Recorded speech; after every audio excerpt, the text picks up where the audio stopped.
Well, good afternoon, everybody. I'm delighted to see you all here. I'm Jamie Marasotis, president of Lumina Foundation, and on behalf of my colleagues from Lumina Foundation, as well as our colleagues at the Institute for Higher Education Policy, we want to welcome you here to this event, which is the final in our film series and a retrospective, if you will, on the 6 films that we've produced here over the last 3 years with our colleagues at IHEP on the history of federal student aid, called Looking Back to Move Forward.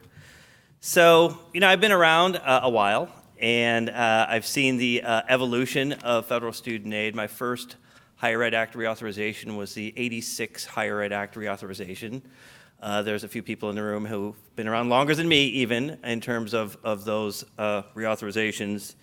And one of the things that we've learned, I think, over the years is that there's a lot of trade-offs in those policy debates. And those trade-offs are often forgotten or lost over time as we move on to the next set of policy considerations and the next conversations that take place. And one of the reasons why we wanted to do this series was to offer some context, some historical perspective on what those trade-offs look like, what the debates have been all about over the course of several decades, and what we might learn about them going forward. Many of you in this room have seen the prior 5 films, but just to quickly recap what they are. The first was on the growth of federal student loans, essentially how we went from a guaranteed student loan program to what we called FFEL, to the more recent iterations of that. The second dealt with campus and state programs, things like SEOG, work study, and Perkins. The third, my personal favorite, which is on Pell Grants, the building block of student aid, and really I think the origins of what we can now call the modern system of student financial aid that we see today, with the passage of the Basic Educational Opportunity Grants in the early 1970s. The fourth, the one that I swore was going to be a sleep aid, but turned out to be very good, the one on the forms and formula, on the evolution of the EFC and FAFSA, and it's actually a quite good piece. If anyone thinks that need analysis is boring, they should watch this film. It's actually pretty interesting to understand what happened over time in those conversations. And the most recent one, before the one we're going to release today, is on the history of higher education tax credits, tax deductions, and the qualified tuition programs. Today's film, which you'll see following our first panel, explores early loan repayment options and follows the evolution of what can only be described as the multiplicity of income-driven repayment plans that we've seen. And we're excited to premiere this film today as the final in the series. That film will be discussed by a panel moderated by my colleague, Zakiya Smith, that includes 3 really terrific people, James Quall, Kevin James, and Angela Boatman, and you'll hear from them a little later on in our program. The idea here is that you'll hear from different perspectives, from the policymaker perspective, from the academic perspective, from the practitioner perspective, on how these repayment options have evolved over the last several years and what the implications of that evolution are all about in terms of where we're going from here. Before we do that, though, I'd like to talk a little bit, and then we'll have a panel discussion that's a bit more of a retrospective on where we've been with this series as a whole. And as I said, this series was crafted to inform what is the contemporary debate and dialogue about federal financial aid. And the in-depth interviews of post-secondary leaders and policymakers who were involved in the previous Higher Ed Act reauthorization conversations and the other federal financial aid policy efforts were intended to give us a better understanding about why these different approaches were or were not adopted, and what aspects of the models that are in place today are still relevant, and what we might be thinking about in terms of the future. It really is true that what's past is prologue. You can see it in the conversations that have taken place over the course of these films, and as I said, in a few minutes, we're going to talk a little bit about that past is prologue perspective in terms of what we might learn going forward from each of the prior 5 films. I did want to say some thank yous to some people who have been involved in this.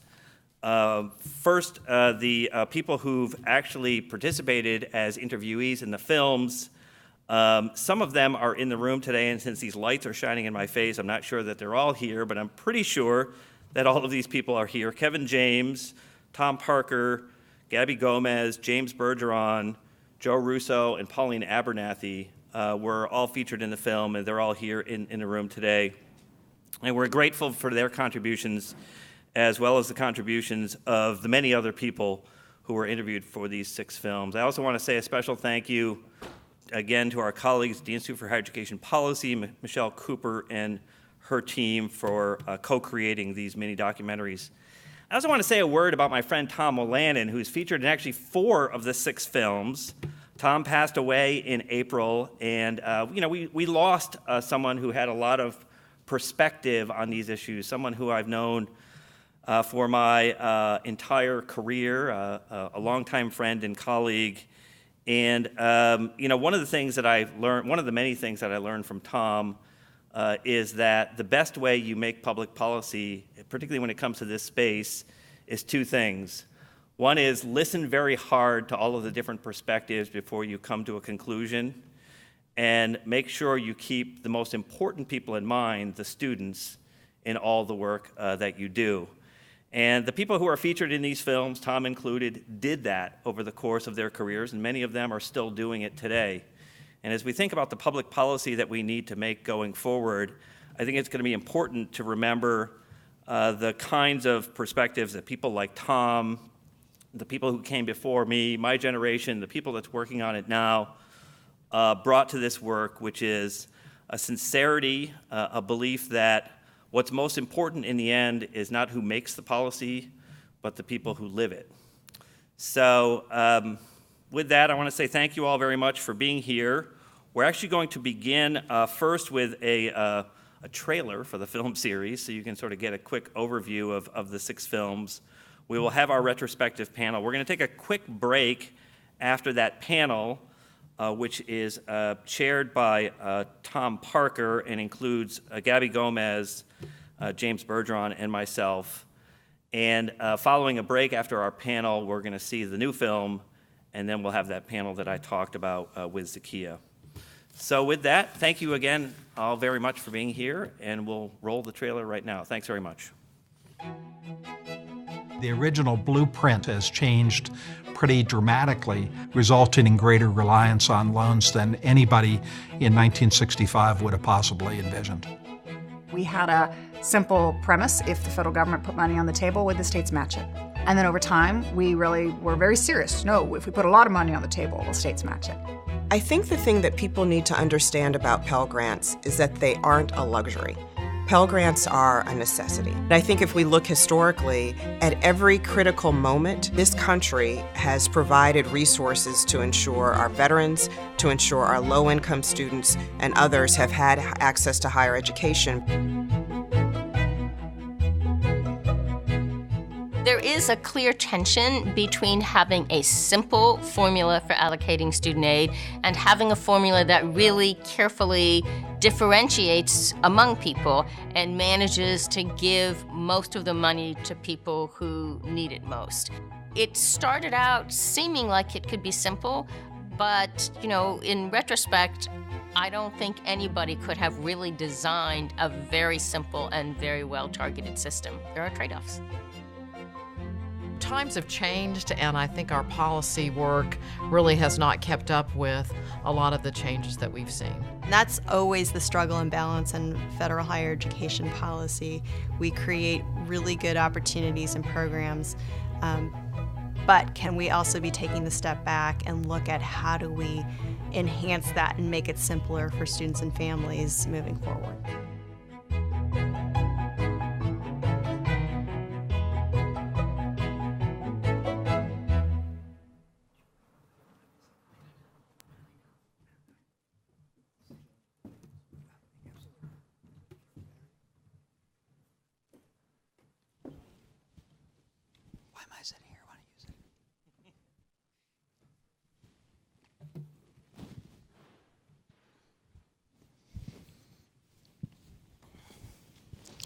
These lights are substantial.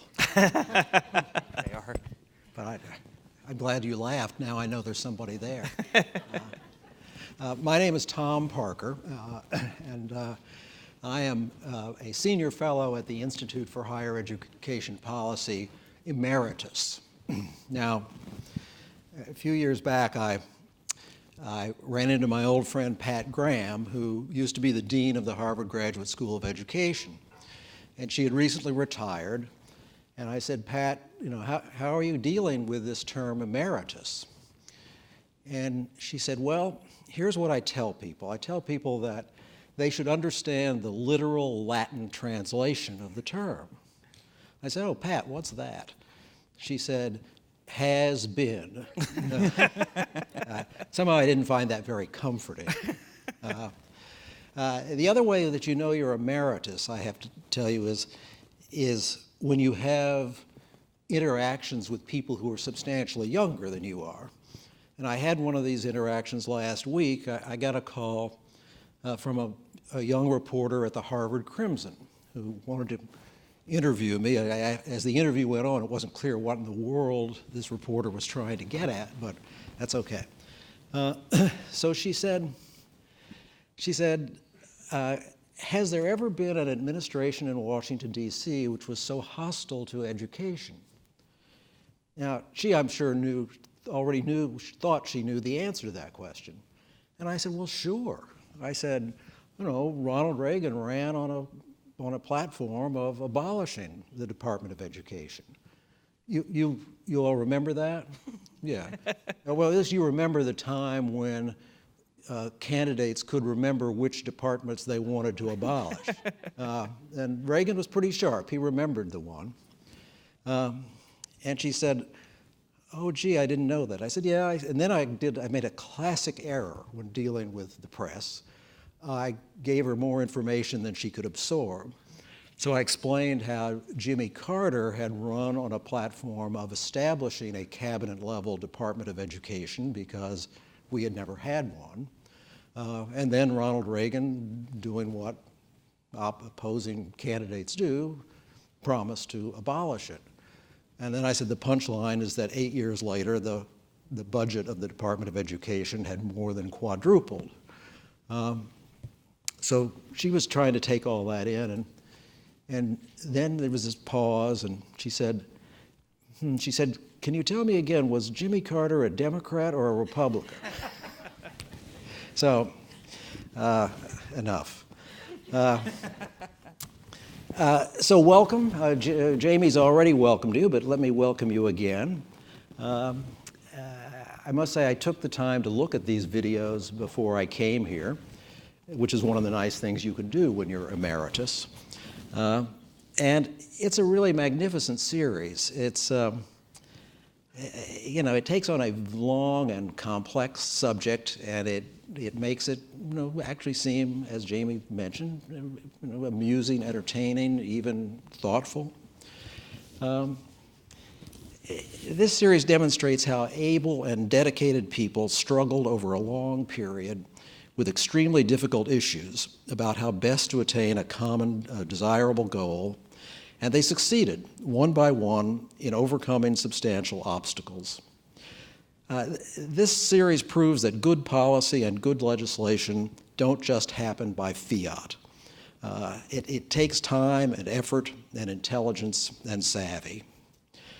Great credit is due here to Lumina for the conception of this idea, to the Institute for Higher Education Policy for overall leadership, and to the filmmakers themselves, because they've actually managed to make this an entertaining and engrossing series using only talking heads.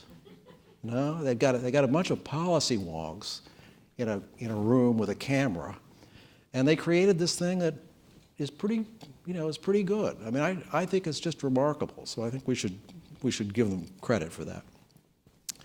I also believe that this series has a value beyond the analysis of the immediate issues at hand. It is, in fact, a primer for how the mechanisms of government can be harnessed to produce ways to help address important societal issues.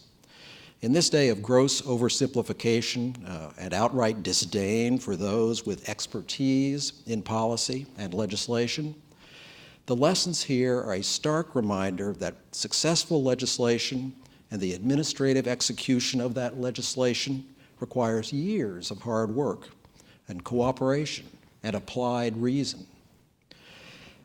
The implied premise of this series, as Jamie has mentioned, is that past is prologue, and that we need to understand where we've come from in order to move forward. And we still have a long way to go. My colleagues at the Institute for Higher Education Policy have recently produced a really outstanding piece, which I recommend to you. It's called Limited Means, Limited Options. And it outlines how middle and lower income students still are faced with very daunting obstacles in trying to obtain the kinds of education that they want most. That's called Limited Means, Limited Options. Go out to your nearest bookseller. Our panel today is stellar. Their bios speak for themselves. Jamie and Gabby and James will be able to grapple, I am sure, with both the broad sweep of the policy issues involved and talk as much student aid inside baseball as you can stand to listen to. And while I'm sure some of you are inside baseball types, when we're finished, don't hesitate to challenge the experts. So let me start things off by throwing out two questions for your consideration. The first is a kind of general question which I think is important. What do you see as the most significant policy debates around student aid in the past decades, and how can they inform us as we go forward?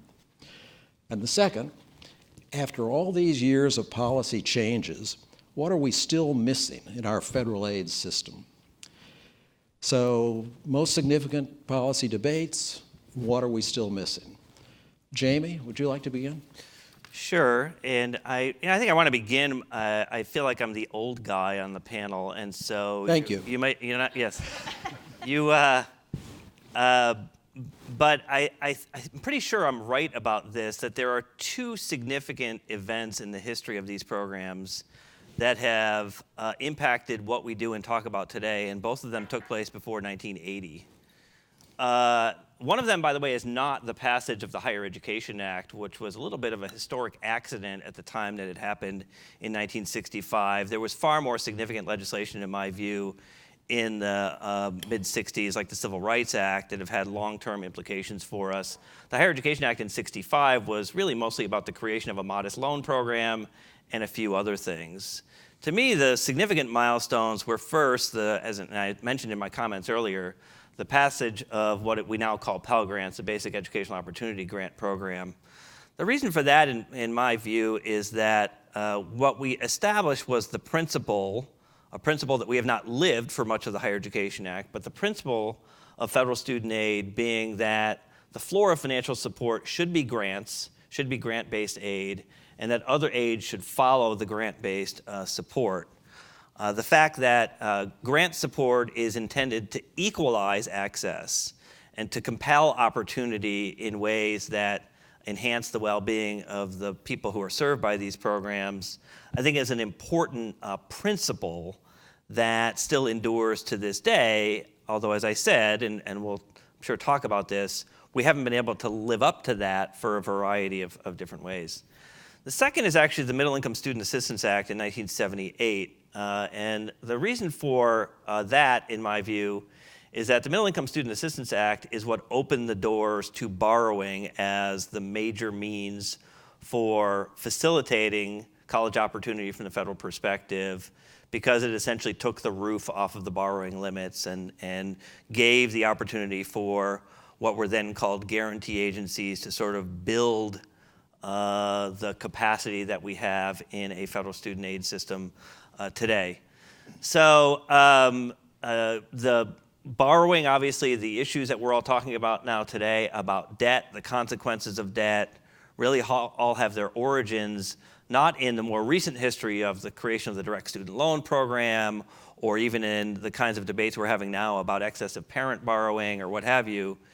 It really has its origins in the idea that once we took the roof off the borrowing, even though we reimposed them just a few years later in the early 1980s, I really do feel like the cat was out of the bag at that point, and that federal student loans became the dominant means for facilitating college access and opportunity from the federal perspective.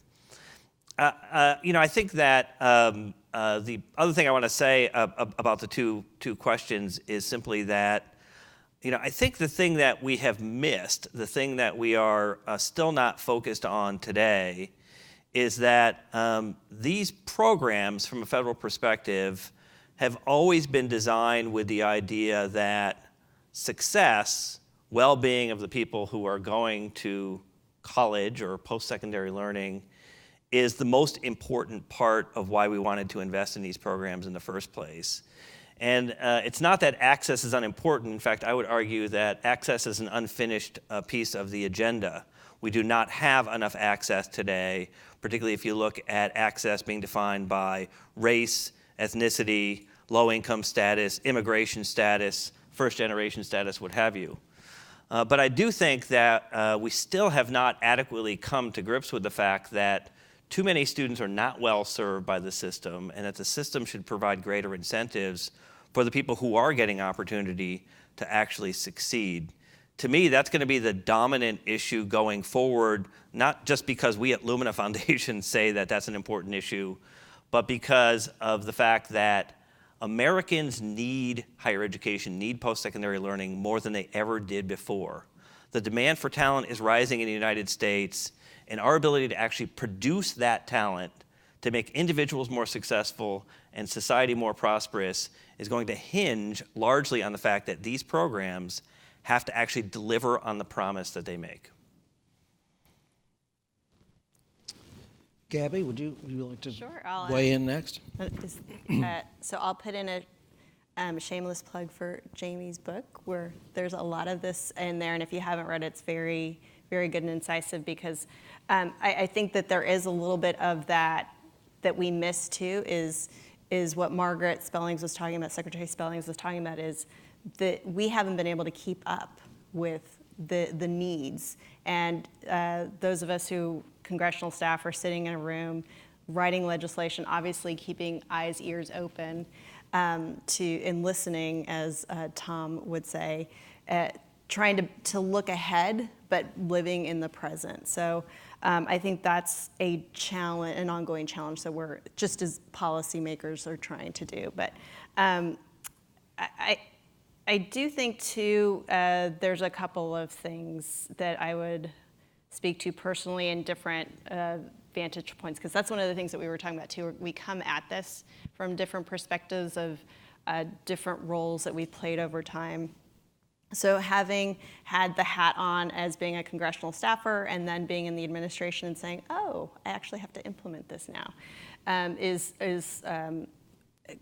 interesting as well. But I think one of the connectors on both what's missing and looking forward, or past and then present, is what's the appropriate role of everyone in this debate conversation. So what's the appropriate role for the federal government? What's the appropriate role for states? What's the appropriate role for the individual, whether it's student or family?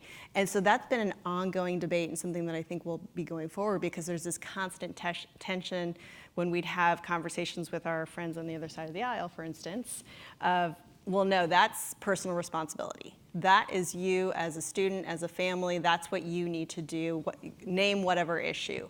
Or no, that's the state's responsibility, we're not going to offset, what's the state's role? But I think there was this constant debate of what fit into other of those buckets, and I think that that's going to continue to be an ongoing conversation. But it's a good one. It's a good one that we should constantly be testing, because if you go back to the beginning of why things were started, there was clearly a definition of a federal role because there was also an outcome that would be beneficial to our country. So that's one. I also think in terms of what's missing is there's this holistic connection going back to the updated time period. How can we connect all of the dots? To some of what Jamie was saying, you have like this individual who's going into post-secondary education, and then there's the completion. It doesn't, if you read the Higher Education Act, apologies, but if you do it and you're reading a Frankenstein, right? None of us, if we had, I think our druthers would have created it the way it looks right now. But to have the connections from that point to the end is not really clear. So there's I think moments of outcomes, accountability, someone being responsible for that individual completing there's not that tie through there. So that's something that I think is missing clearly the connection, but I know that there's a lot of good people thinking about it. Another shameless plug, one thing that we do find in post-secondary education, not a lot of people get into post-secondary education policy. So those of you who are thinking about policy or know friends that want to get into the policy space, I always tell them, don't do that K-12 or early learning. Go to where it's really fun. Go into the higher education space. So my shameless plug there. And go Dodgers. That's where all the money is. It's where all the money.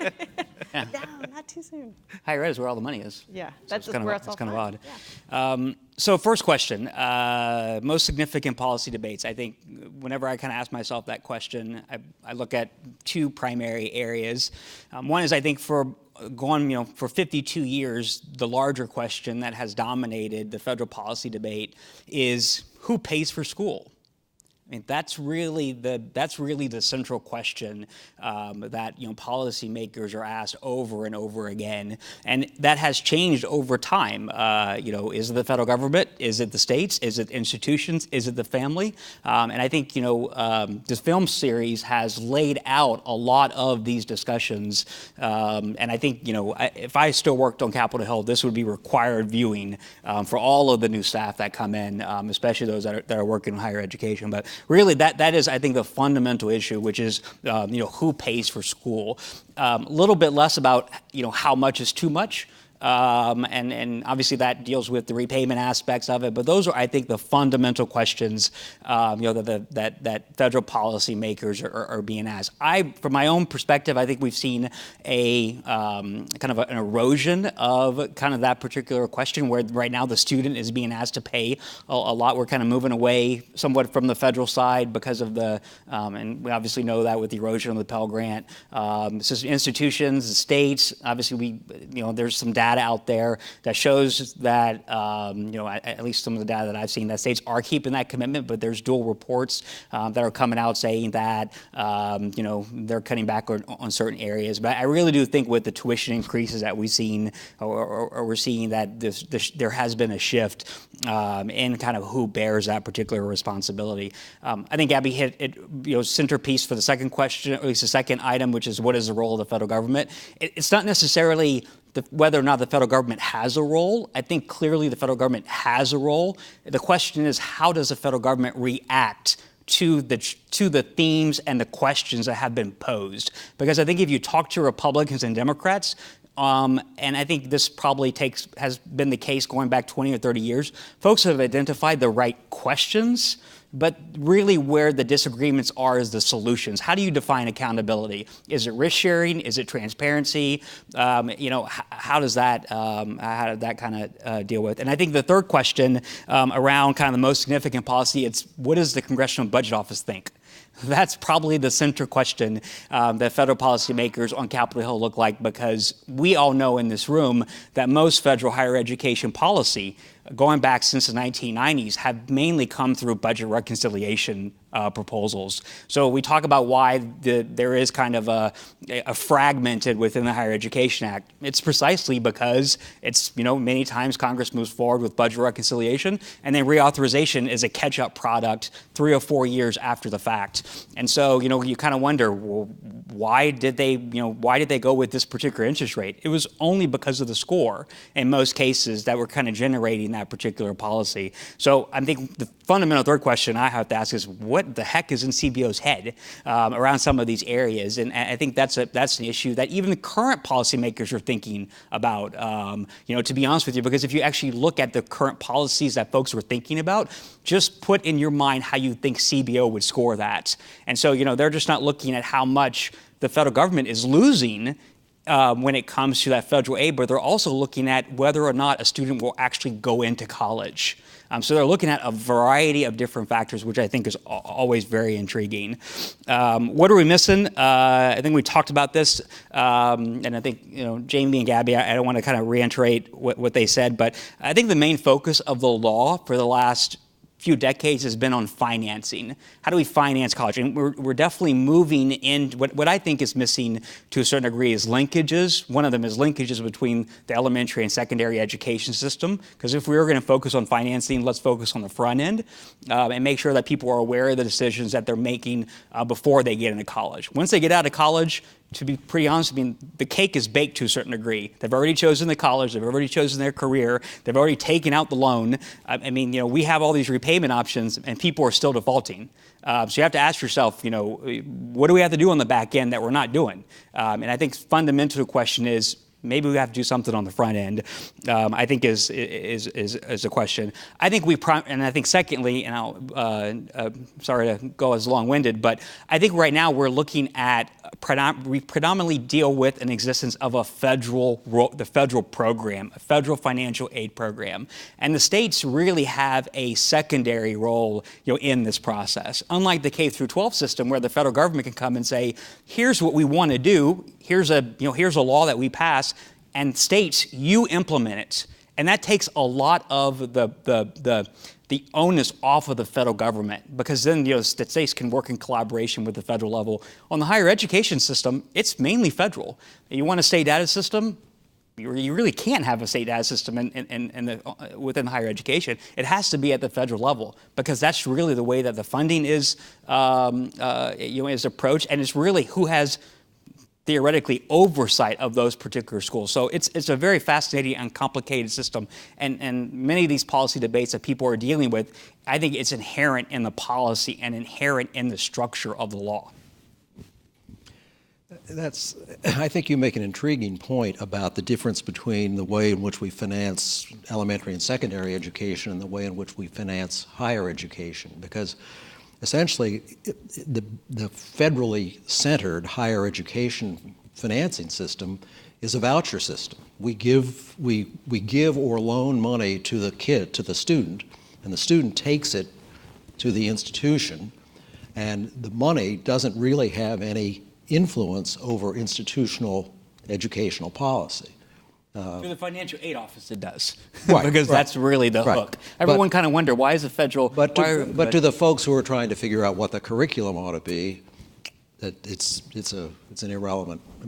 it's not so much true anymore, but there was a time when if you ask the average college president in America where the largest amount of her operating budget came from, they would never answer federal financial aid. Mm-hmm. They always thought it was institutional aid or tuition, as if tuition weren't related to federal aid.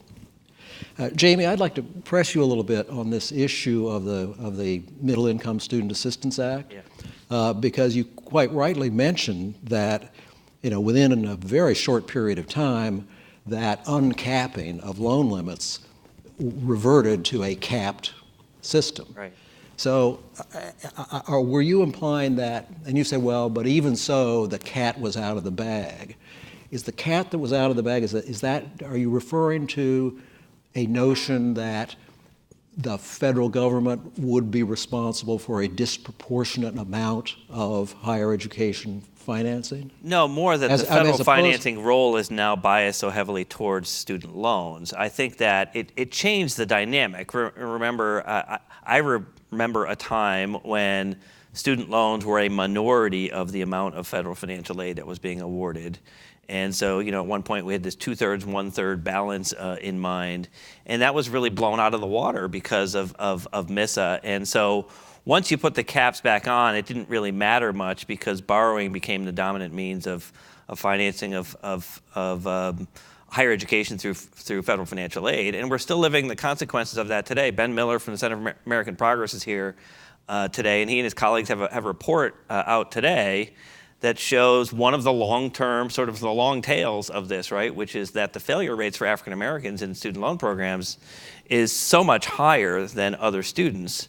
It's an unacceptable part of our public policy. That is something that we've got to come to grips with. If one of the primary motivators, and I believe it was a primary motivator for the creation of federal student financial aid, was to create more opportunity for African American students and other students who were poorly served previously, those high failure rates are an indicator of the fact that we've got a lot of work to do going forward. And I don't think tweaking on the margins of repayment structures or things like that is going to fundamentally change the equation in terms of what we need to focus on. So I do see it as significant because the aha moment that America had, 6 or 8 years ago, when we topped the $1 trillion in total student loan debt, and all of a sudden we started talking about borrowing.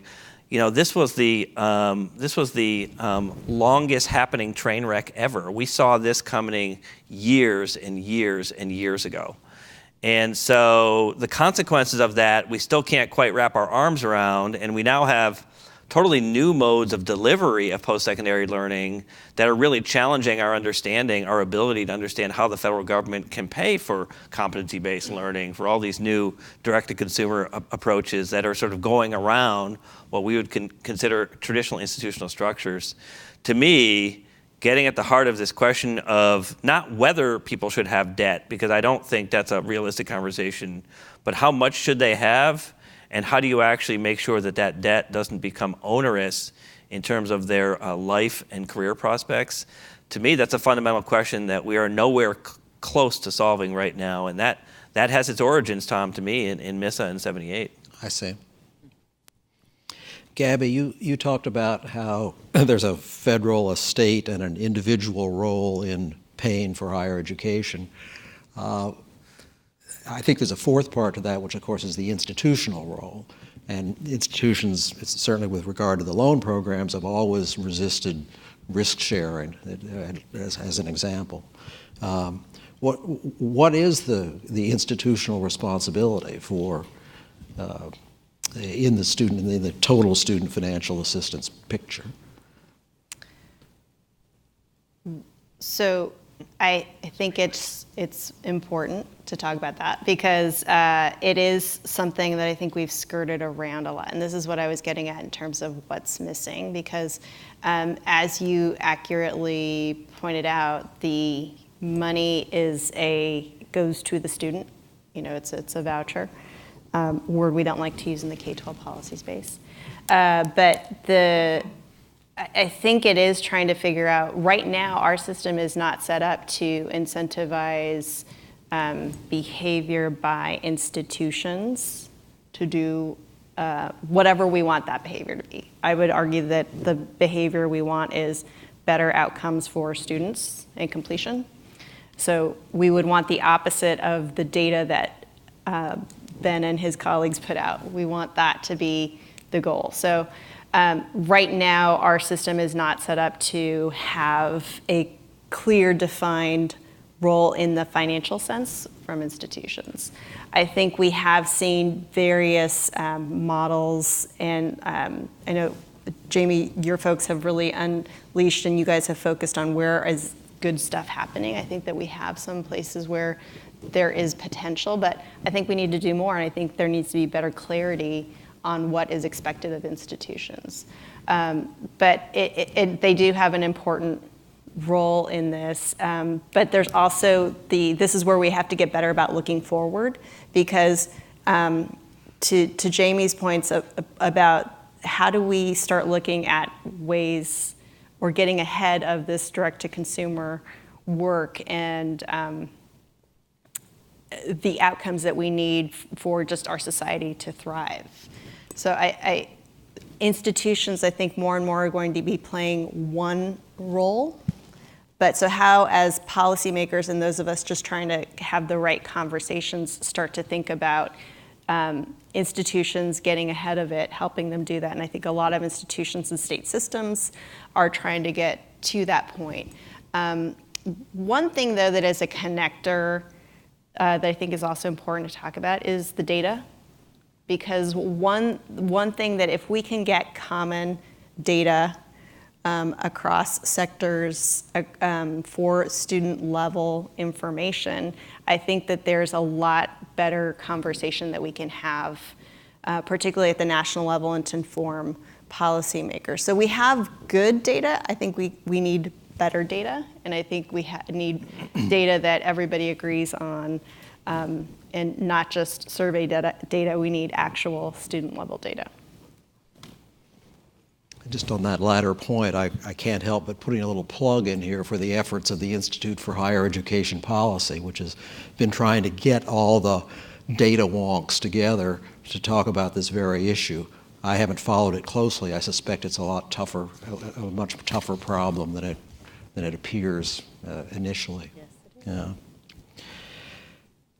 James, you emphasize this issue about who pays, and then you also made a really interesting comment, I think, about the degree to which we are in the hands of CBO. A big issue in financial aid policy, of course, these days is student loan debt and repayment, which I'm sure we'll get to in the next panel. But I guess what can we do to help ourselves and the general public understand how CBO does project future costs? I mean, it's a really complicated issue, but what does a default in the PLUS loan program cost the government long term? How do we score the real cost of any loan over time? Yeah. I mean, the banks themselves have a very difficult time with this. I mean, I don't want to get too technical here, but is there any point in trying to pursue this in a more general way? I think we have to. I mean, because if not, all the things that people are talking about that needs to occur within the federal higher education system are not going to occur. I mean, they're going to be virtually impossible to do that. Either, because right now we have a situation where folks are looking at, how much the federal government is bringing in for these certain loan programs, and we all know, loan limits to a certain increase in loan limits brings in revenue, to the federal government. So there's obviously been some trade-offs in there over time. So I do think it's a very arcane. And really just it's a not very sexy issue that folks have kind of tackled, just because I think it's a real challenge to figure out how to meander through those areas. I mean, the only solution, I think, at least in the near term, is to somewhat not necessarily be constrained by at least those budget factors. But that's unrealistic in today's today's approach. But I think you raised a good point, Tom, which is I know whenever I was doing higher education policy on the Hill, I didn't have a good sense, and maybe Gabby you did, but how much things would cost 20 or 25 years down the line. I mean, you're dealing with a very narrow budget window, and as long as you're operating within kind of that 10-year period,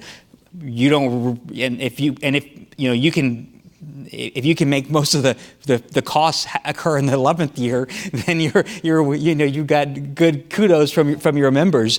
So things, one of the approaches. Thank you for that confession. So folks, I think you're even. I think maybe folks aren't even having the basic conversation, which is, do we really know the impact that these programs are going to have on the fiscal aspect of it, much less the indirect impact that policy will have on that. And maybe there's some folks can really start kind of taking up that cause. Well, I think it gets to the challenge of what you try to do good policy, And then there are things that are constraining you. There are things like the CBO scores. And then there's just realities of what does this member need versus this member? What does the House need? What does the Senate need? What does the White House need? And in different political environments, we've all can speak to the different time periods and political environments. That is a part of what you're responding to as well. So the proverbial sausage making, the CBO scoring is one part of that sausage making that comes part of it. But I think that is an interesting part of understanding it. I think this last year, there's been more talk of a CBO score because of ACA and that conversation. But before that, the talk of CBO sort of in the national discourse, no one ever even knew what that meant. Yeah. Especially if you were in education policy, the only way you would know about it is if you were involved in higher ed policy. But isn't that part of the challenge of trying to change the system? As we're, trying to figure out where to go forward, the complexity of these programs is a real barrier. It's a barrier to CBO figuring out how to score things. It's a barrier to having these conversations with the members of Congress. It's I find myself in my conversations with my Sherpa Zakia trying to help me understand these issues, that she has to speak really slowly and in short sentences to explain things to me, because these programs really are much more complex, much more difficult to decipher than they were just a decade or 2 decades ago. And I think that is part of the challenge of trying to create the change, is that people don't really understand what's there now. And when you look at the challenges that we are facing in terms of the system better serving today's students, doing a better job of actually meeting the needs of the country, I think that system complexity is something we're going to have to grapple with. I mean, one thing I will add to kind of Jamie's comments, it's not as though Congress and the federal government, Congress and administration said, let's make these programs as complicated as possible. I mean, no one goes into that. Right. I mean, point to a reauthorization or a reconciliation process for the last 20 years where the number one theme wasn't to simplify the federal student loan. I mean, in many cases, when you go to simplify, you only create 3 or 4 questions instead of 10, maybe, and so that's not the issue. I think in many cases, and I would be interested to hear what you guys think, is part of it is that we are dealing with financial products, complicated financial products that have terms and conditions and contracts and master promissory notes. So it's not like when Congress creates something that they have the ability to take away something from other folks. There is an agreement that the federal government or some outside entity has entered into, with the student, and so that's why in many cases things have had to be done prospectively, and to a certain degree, you're kind of like, well, at some point, let's stop creating things and everyone will be on the same system. But that has never happened. We just kind of create another thing, and then you've got all these different layers. So that's the challenge, is that in many cases, you're not dealing with higher ed, you're dealing with financial services policy. We only have a few more minutes left, so let's take a few minutes and see if there are questions from the audience, and then we'll wrap up and make room for the next panel. Can also talk baseball. Any questions? I'm happy to do that. Take that. Yeah. Hi, I'm Cherry Taylor, and I'm the newest Lumina employee of a couple of months. Talking about questions that need to be answered, are there particular types of students that you think deserve extra attention or care from federal policymakers in this round of new policymaking?